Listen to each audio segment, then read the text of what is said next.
धरती के सबसे अमीर व्यक्ति बिल गेट्स अमीर होने के साथ साथ महान भी हैं। मार्क जुकरबर्ग हो, मुकेश अंबानी हो या बिल गेट्स, इन सब की सफलता के पीछे कई मुख्य बातें हैं जिन्हें हम सभी को जानना जरूरी है। यही वो बातें हैं जो इन्हें अमीर बनाती हैं और महान भी।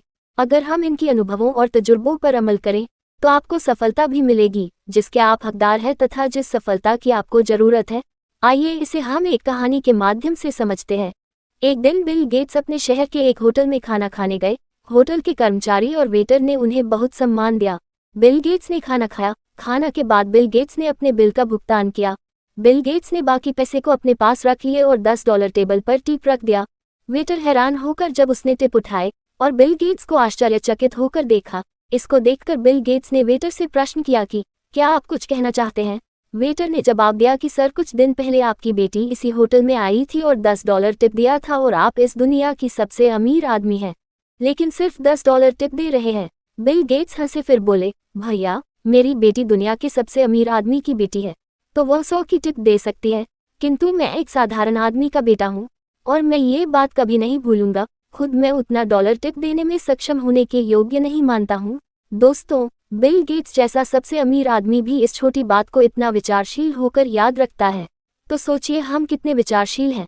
अगर हमारे सामने किसी के घर में नई गाड़ी खरीदी जाती है तो अपने को हम शर्मिंदा और छोटा समझने लगते हैं।